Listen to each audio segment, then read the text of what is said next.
Hello,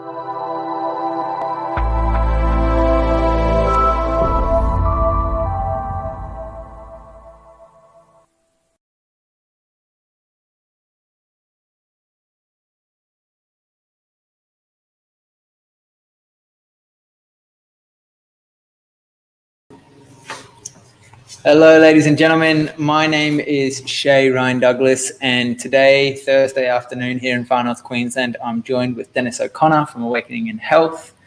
Welcome back. We usually do these conversations every Thursday, and it's an opportunity for us to explore what's going on in the world, what's relevant, how we can take action to move forward, but ultimately just have the discussion, have a good yarn between two strapping-looking blokes and have a bit of a laugh, but also talk about topics that is relevant to our times today as we are moving through some really interesting, turbulent, for some, tumultuous even at times, but times of change, I would suggest. And today's topic of conversation is all about life, the living, the vital, the moving, the energetic, and also about death, the unknown, the afterlife, all of these great topics. So what do you reckon, Dennis? Absolutely. Let's get stuck in. Yeah, cool. So we've got a couple of questions that we've popped in the description, but before we jump into it, I just wanted to thank you guys for watching.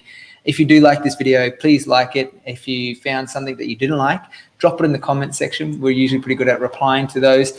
And if you did find tremendous value, we just ask that you share it so that you could pass this on to your friends and family. And we really appreciate that. So thanks for watching. And so I guess my first question is, what does it mean to be alive? Wow.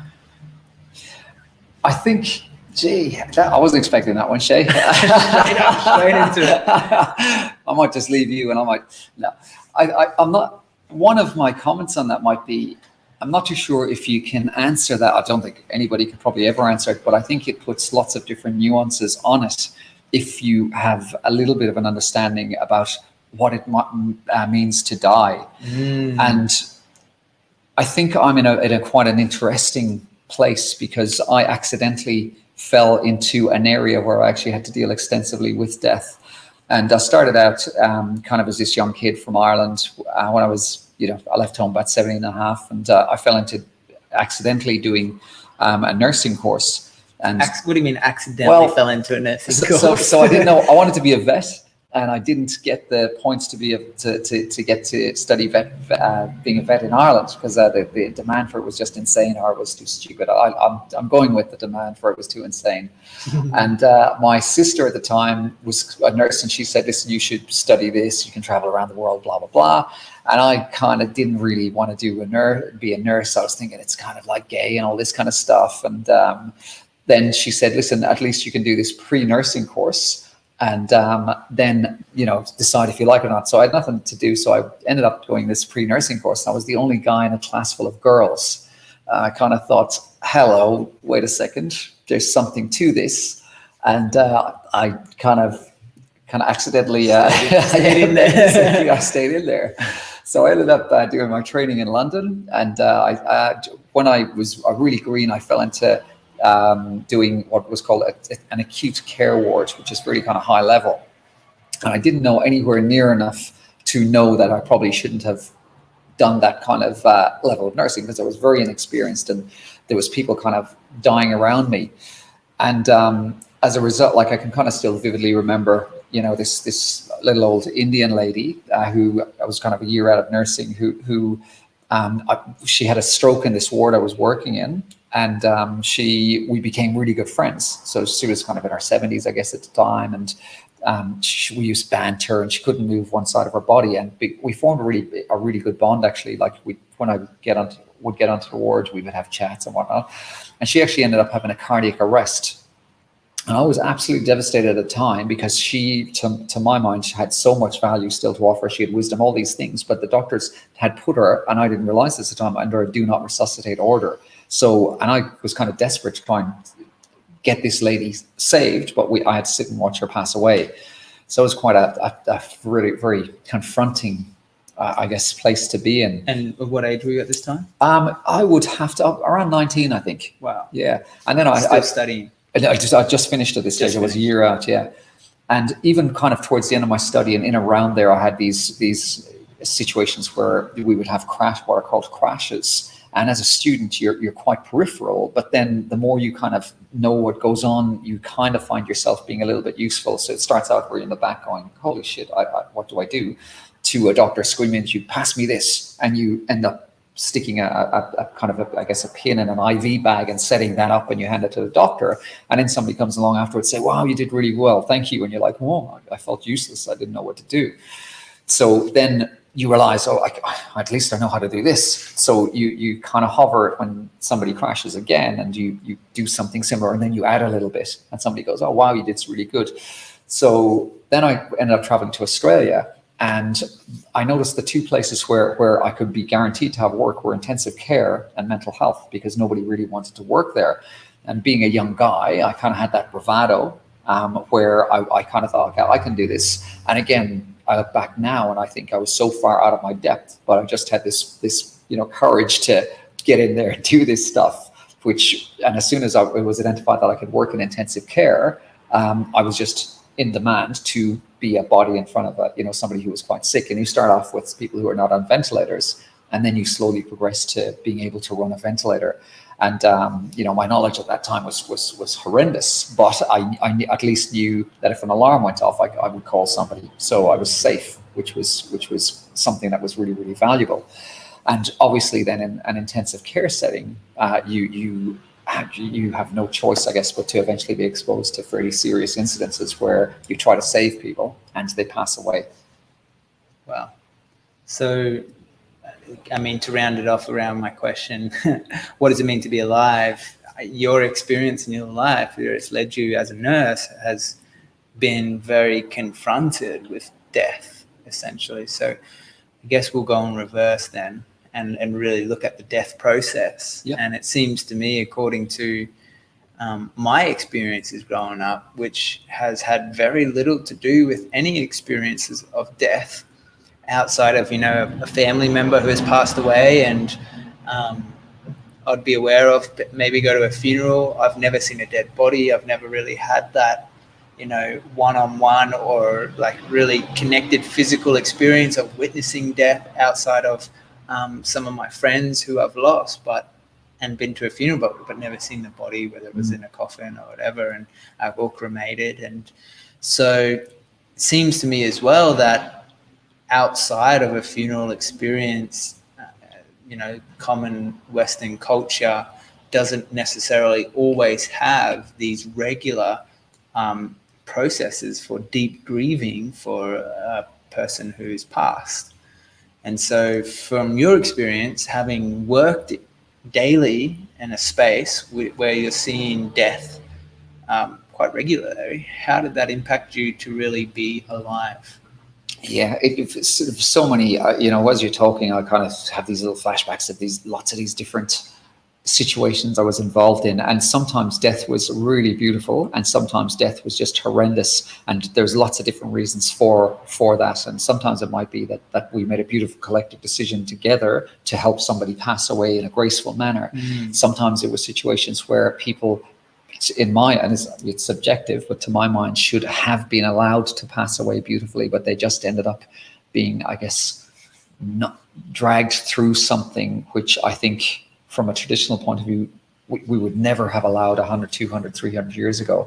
And maybe their life extended in quite a horrific way unnecessarily, and then they passing. And then we had these, examples of great rescues where people should have died and we'd kind of take them back. And I think for me, one of the nuances to put on the whole life and death series was not necessarily my own thoughts on it, but actually going through that journey of the people who were closest to the people who were dying. So, the hardest thing obviously was dealing with kids who died and being with the family of those children, the parents obviously. And then you have these other really strange kind of nuances of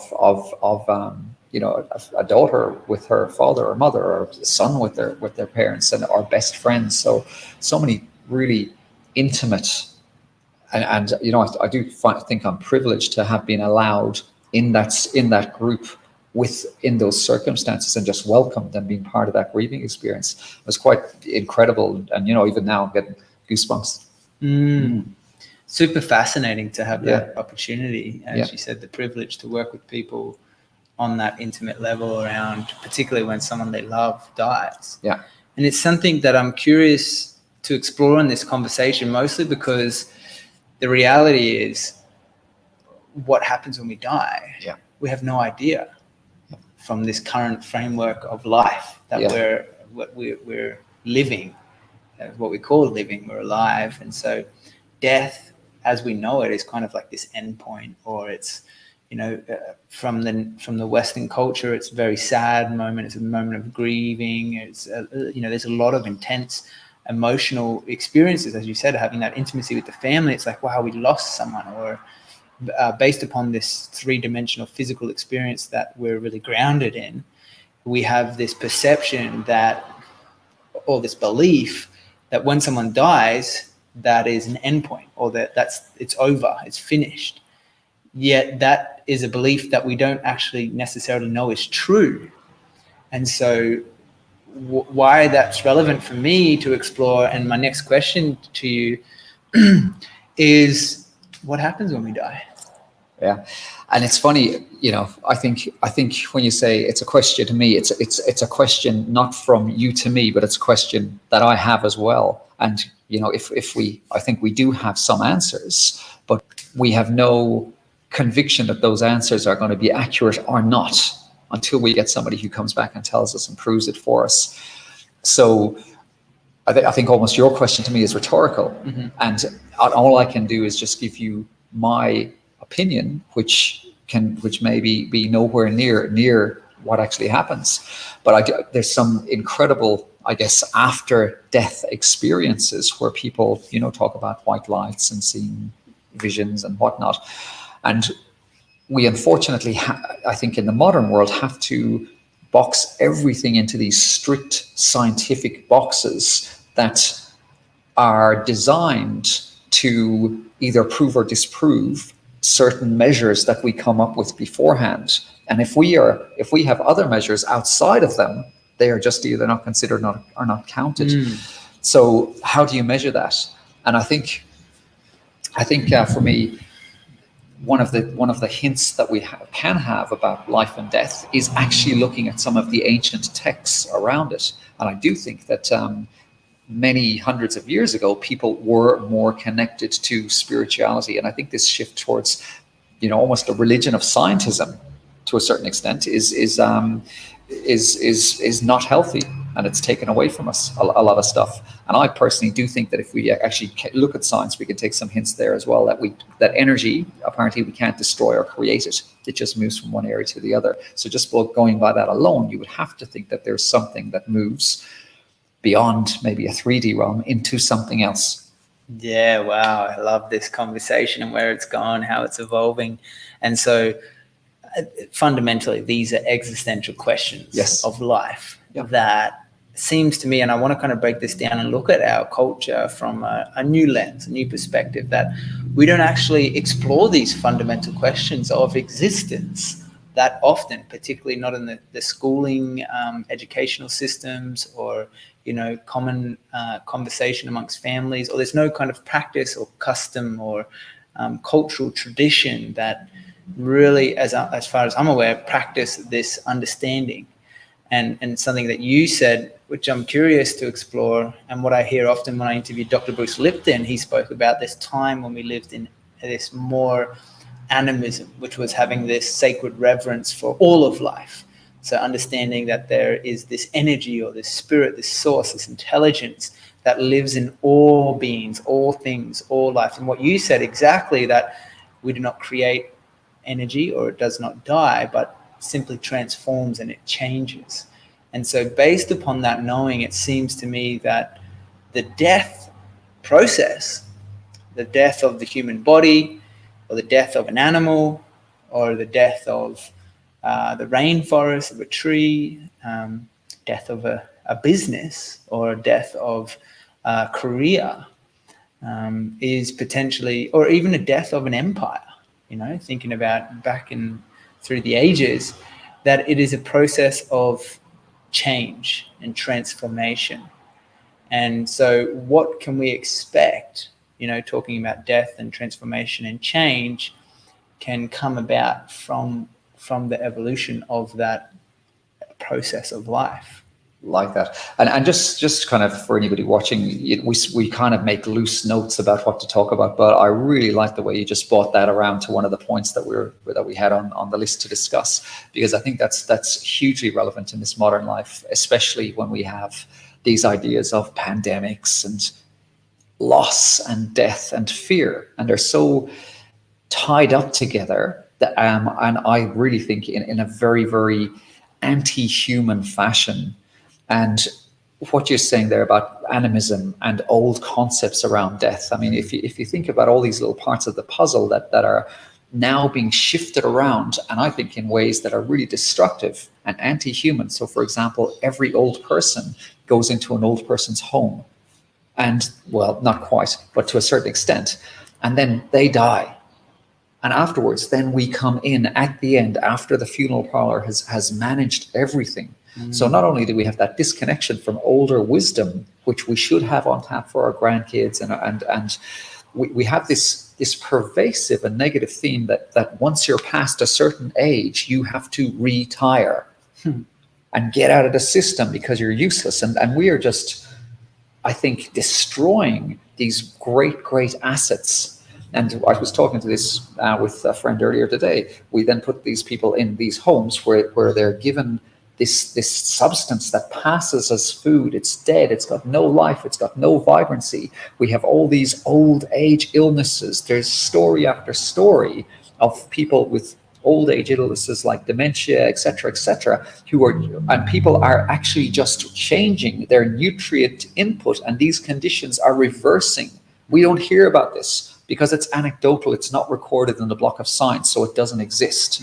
Okay, so the point I kind of often segue, but to get back to what you were saying before, in a traditional format, we would have a family that would go on what should or could be a beautiful journey of a transition to another phase, for want of a better word. And as a child, we would be engaged in that experience, whether it was an older grandparent or a great grandparent, and we would have that, I guess, that love and that beauty around the death experience in our subconscious and even in our consciousness.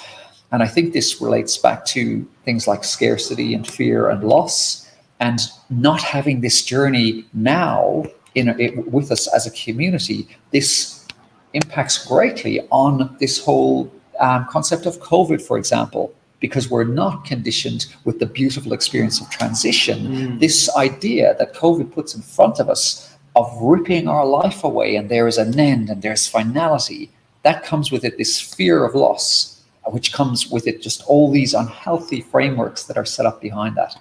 Yeah, that's really a good point you make. And I guess the way that I can perceive it from my perspective is that, and from my understanding of the way nature operates and the way the universe functions, is that everything works in cycles. And the phases that you talk about, as we move through these cycles, we transition from one area of life into another. And so the death process, which could look like a death of the physical human body, could look like the death of an empire again, or the death of a job, or even from my perspective, there's the death of these beliefs that I had, and like the letting go of those limiting beliefs and fears around that whole transitional process, and then can be rebirthed or reborn with a new perspective, which is like a new life, a new understanding into how the systems function on a fundamental level. And what I mean by those systems is the seasons, as an example. Like there's a start and an end of summer, for example. But that doesn't mean that summer is gone. It still comes back around in a cycle. And that might seem kind of a little irrelevant, but what I'm curious to explore, but based upon as well your experience working in that space as a nurse, what was the biggest lesson that you learned from working with death on a constant basis?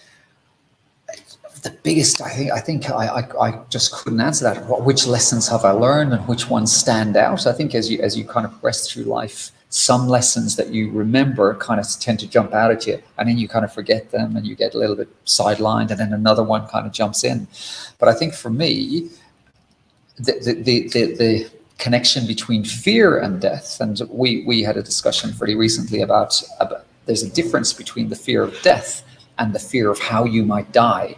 So, for example, I think the analogy was used, if somebody held a gun to your head, is that got to be fearful? Yeah, of course it is. That's different to the fear of actually that dying process. And I think for me, that the idea that life in this dimension as we see it now is finite means that at times, and I don't like it when I forget this lesson, but it's a reminder to cherish life and to cherish what you're doing. And this beautifully kind of circles around into what you were saying before. When we have symbolically death of certain areas that we're in, so again, a loss of a business or a loss of a relationship or a loss of a concept, this to me can be the end and something terrible and something grim or something disastrous, or it can be just the perfect opportunity for rebirth. And I think this is, you know, I think it's a powerful message that needs to be in the forefront of our consciousness in this time where we have so many examples of actual death in some circumstances, what we conceive as death, and then these analogies of death in relation to loss of situation. So I think that one of the strongest messages I would want to be putting out there with this conversation is that absolutely death can be accepted. You can grieve. You can allow yourself to grieve. But if you're physically alive, that's life, and you can cherish that, and you can have the most tremendous opportunity for a rebirth in the form of your own making. Wow. That's huge, man. I love that. That's a powerful message to send out to the world. And on that note, I just wanted to say a big hello to Jabaru, who's just sending us a few comments there, who is a deaf jeweler, and she's a magnificent woman who can help people through that process. Just wanted to acknowledge you, Jabaru. Thanks for tuning in with us. And something that has been, coming up for me, particularly around everything that's going on in the recent world we find ourselves in, is essentially this deeper fear of dying. You know, it's like, and how that can limit us and hold us back from actually living. And it seems like from what you're saying that, and also from my understanding of how the world is operating and how my life as an individual in the collective community plays out, is that this fear of death has a lot to do with the fear of change, or the fear of, like you said, it's not the actual physical how you die. Like, of course, if someone's going to beat you to death or hold a gun to your head and kill you, but the actual process of transitioning into something else, which is something that we have no idea of, something that is, no one can actually tell you what happens after death. So it's so unknown and so uncertain that is the fear that can be holding us back from actually living in the present moment. And something that I find beneficial in the reminders that you're sharing around the lessons that you've learned in working in this industry is, and I guess part of the message that this conversation can really amplify, is that without comprehending or accepting, as you had said, the death transitional process, then we will always be stuck and limited by the fears of not knowing what comes, that will prevent us from actually embodying being fully alive in the present moment. And something for me, particularly over the last few months, it's kind of like, well, the question I've been asking myself, if I was to die tomorrow, what would I do today? And living in that mentality, of course, like there is every chance that I could die tomorrow, but I'm going to make the assumption that I'm going to live 150 years in this lifetime. So I can, plan out certain areas of my life, but to live with that deeper notion of that I'm going to live today as if it was my last is tremendously powerful to break through anything limiting, holding me back. I can actually truly do what I love. I can speak my truth. I can spend time with loved ones. I can, step into my power and follow a career that I actually am passionate about, rather than getting stuck doing something for someone else and living in a really soul destroying lifestyle. It's like, wow, I can be totally liberated if I can come to comprehend the uncertainty over and accept that I have no idea what happens when I die. So I want to live today. Incredible. I love that. And again, it's a strange way to, not strange, I guess, but I think it's an important consideration. And I, many times over the years, have said exactly this. I've literally seen people's lives being ripped away from them in the most unexpected circumstances.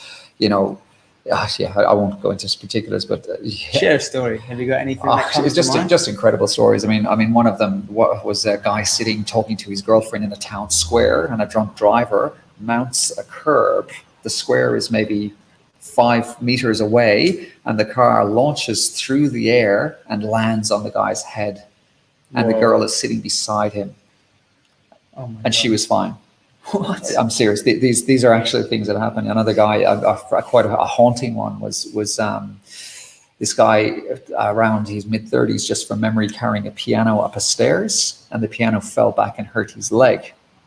And on his back, on his leg, it fell and hurt his leg. So he had a big bruise in his leg. So he went into the hospital feeling really sick, and suddenly his leg just started to rot, and he ended up having what's called above hip amputation, which unfortunately means you're going to die just about, because it's really hard to survive with that. So he came back at the end of my shift, which was finishing about 7. He came back at 6:30, and we just had about 2 to 3 hours of just this frantic resuscitation, pumping fluids, adrenaline, and this guy passed. And that was, just a surreal experience. He had some kids, he had a wife, and we had to accept that there was nothing we could do for this guy.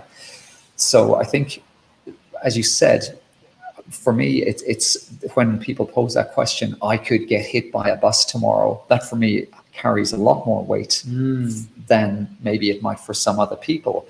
And again, I'm human, and I have my, I guess, weaknesses, and I get caught up in stuff. I can get pissed off and whatnot. But I think for me, it's been really pivotal when I've been faced with, I guess, a nexus in my life, to when I know things are not working out for me properly, to have that bravery, and to know that in a year or 2 years, I might not be here. So if in a year's time, would I be happy not having met that challenge or taken that brave step? And as you know, I've taken a few recently. Would I want to be 5 years, 10 years, 16 years, 20 years, whatever it is later, in that same position, never having moved? Or would I rather have faced that fear and done something which can cast me in a totally different direction? And every time I've taken that kind of dramatic step in a fearful direction, has it been scary? Absolutely. Has there been a kind of death process of an old existence and a rebirth into a new one? Absolutely. But has it benefited me? Yes, it has. It's huge, man. And something I want to just acknowledge you is, having that courage, that bravery to really confront those fears and move through them, face them and explore them instead of running away from them. Because from my experience as well, what you resist will persist. And so if you push it away, it's going to at some point come to a breaking point and explode right in front of you, until you actually really have to work through it. And same for me, my experience is that facing those fears, whether it be having those confrontational conversations or moving through old limiting beliefs, it is truly liberating in the sense that once we face those fears and we move through them, we confront them, then there's so much room for growth, so much room for a deeper comprehension of our existence. There's so much more room for conscious evolution. And something that I want to touch on to close out this conversation, what you mentioned earlier around this rebirth, about the next transitional season that evolves from overcoming these fears, and what really it takes to be reborn, or to, because this is something that in different religious beliefs that there's this process of being reborn. Jesus Christ came back from the death and came reborn. And so, what, from your perspective and how you can explain it, what does it really take to evolve past the death process and step into this new life, this new perspective, this reborn new experience? Yeah, it's quite interesting because, again, I've got kind of my fingers in lots of little pies, including psychology and whatnot. But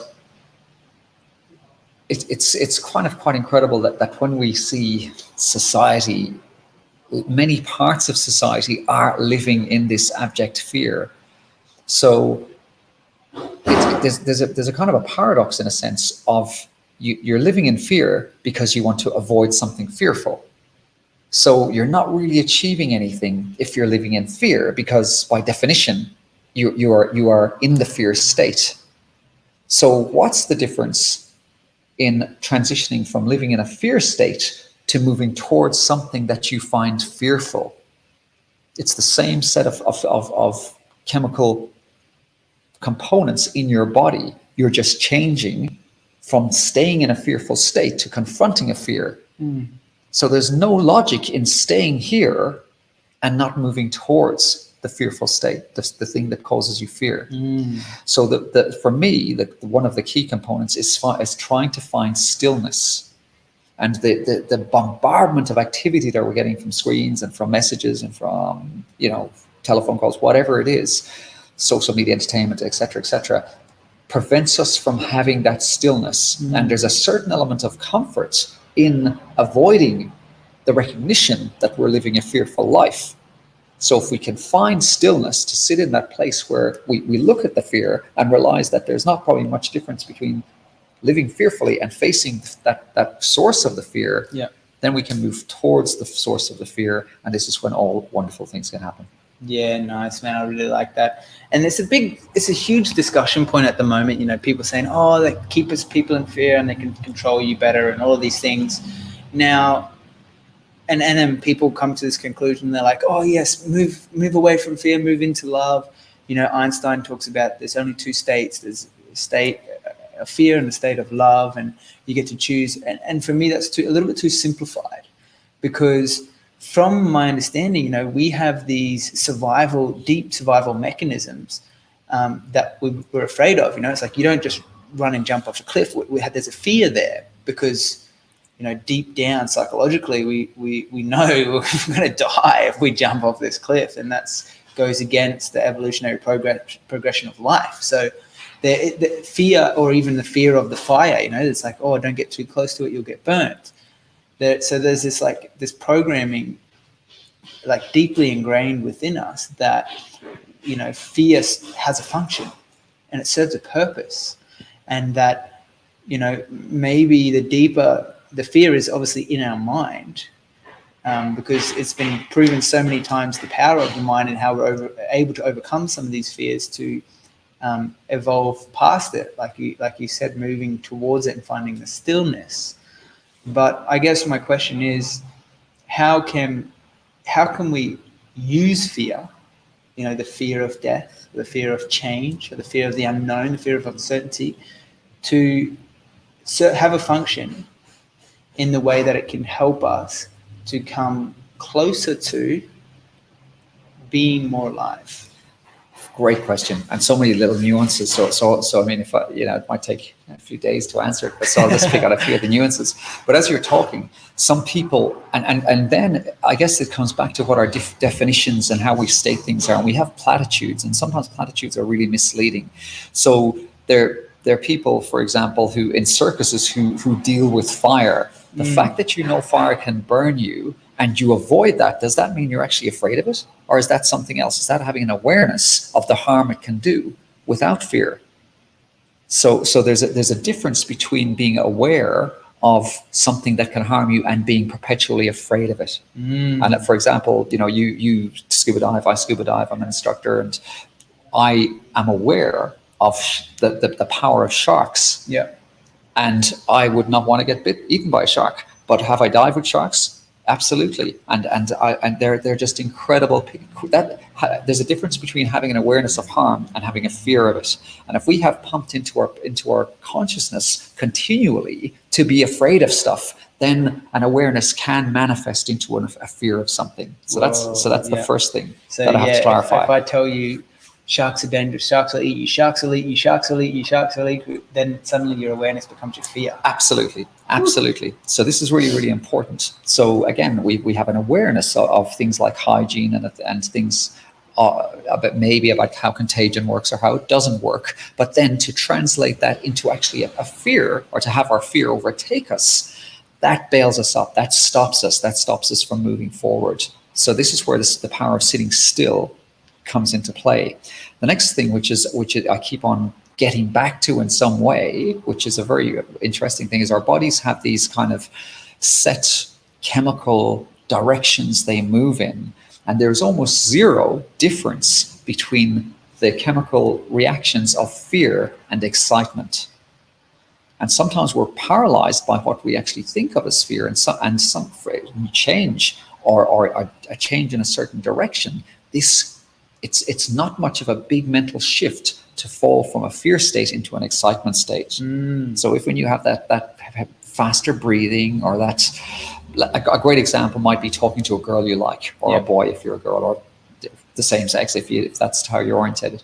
And you can decide that rush of chemicals that's in your body is a fearful state that you need to run away from, or you can decide that this is a joy of life, and this is a challenge, and this is something exciting, and it may be something you succeed at or maybe not. So I certainly know which position I would rather be in. We obviously know our fears can overtake us. So to answer your question, the stillness and the contemplation and the working out what's going on is really, really powerful. And there was another part just remind me of that question again. I forgot. I forgot where I was going with this one, which is great because the conversation still evolves. So I guess one of the strongest points is we have to be careful about how we are conceptualizing fear. Yeah. And we got to have a question mark on, is it really fear? And then if we identify the things that we actually do find fearful, then the next step is sitting in silence, sitting in contemplation, and sitting in stillness, and thinking about what we're going to do with that. And the very pertinent thing for me at present certainly is not pushing for an answer. And the stiller you find yourself, or the stiller you can be, the answers actually come at you. Yeah, nice. I love that. That's so good. It seems challenging to think, though, if there was a threat immediately, and there might be some fear rising, or you're walking down a dark alley, and there's this eerie feeling of this fear. Would it be relevant then to sit there and think about the answers coming in, or how do you perceive that process of defining if that's fear or excitement, or what is going on? Is that a story made up in my own mind? No, not at all. And this is where we have this nice little back to the kind of medical area, which I'm not too bad at, is you have these two terms called acute and chronic. And acute means the pointy end, or something immediate, and chronic means longer term or ongoing. Yeah. So if you have an acute situation which is going to cause you harm, then you have to navigate a way to deal with that. And then you have your normal response, which invariably we don't have a lot of control over, which is your fight, flight, and freeze response. So depending on what you ate yesterday, or how you got up in the morning, or how much you drank, your activation from that stress can be any one of those three. Yeah. And then we have the little kind of segue off that. Let's say you're worried about walking in dark alleyways. If you are doing martial arts 3 times, 4 times a week, your preparedness for something unexpected like that is much better. And the chances are your things like your muscle memory and your ways to react will help you out a little bit better than if you never did anything. Or for example, if you're a lion tamer and you're in Africa, maybe your knowledge of animal behavior might help you out a little bit more. Yeah. So those are things that we have to deal with as they come up based on our previous experience. But it's that chronic stuff. Yeah. This is what we're centered around right now. It will happen maybe tomorrow. Maybe I'm going to die of a virus. Maybe my business is going to close. Maybe that relationship's going to end. This future stuff is the stuff that I think is the stuff we have to have a look at. Wow, I really like that And just to summarize that in the short version, from what I understand of what you're sharing, is that fear is based in the future. And so to stay out of fear, because it's like, I'm only afraid of, like you said, this relationship breaking up because I'm fear of being alone. Or like you said, that my job got missing, that I fear that I won't be able to earn an income and live, survive. And all of that is based in the future. It's nothing actually based fundamentally in the present moment. It keeps us actually from living in the present. We're so stuck in our heads thinking about all of these things without actually experiencing from our hearts in the embodied, grounded, present moment. So it's like, this is a great conversation because, again, Dennis and I have kind of an idea on the topic we're going to talk about, but then we really just dive into it and we just see where it flows. And ultimately, it's like, to be alive. Going back to the first question I asked you, what does it mean to be alive? How would you answer that now? I think for me now, based on kind of my experiences, the truest form of being alive is being absolutely in the moment with joy, love, and gratitude. Whoosh, I love it. Yep, I'm right there with you, brother. I love it. And it's easy. It's easier said than done. You know, we all are human, and this is. But again, let's tack on forgiveness onto the end of that. And if we don't find ourselves living with joy and love and gratitude, we can forgive ourselves, and then we can get back to that beautiful place. Absolutely, you're totally right. And I just wanted to also acknowledge, Colleen has jumped in there and said, letting go and forgiveness is required for rebirth. Just what you touched on. I love that so much. We got Bernard Sahara on YouTube tuning in saying, good on you, Dennis. Thanks for tuning in, mate. And Jabaru, of course, a beautiful lady, saying that all of humanity is going through what we call the dark night of the soul, a rebirth for us all. Very, very fascinating, interesting topic. So, Dennis, I want to thank you for your time. I want to thank you for joining me in this conversation. And I want to thank you guys for watching, tuning in, listening, or watching this video. Again, please like, share, or even leave us a comment on anything you didn't like, and we will get back to you. Is there anything you want to close out with, Dennis? No, listen, fantastic conversation. I even had goosebumps every so often chatting to you about it. So that means we're picking around something that I think has a lot of significance and a lot of importance. Hugely significant, very relevant, and makes me feel alive. Joy, love, gratitude, be present, forgive. Thanks, guys. See you next week.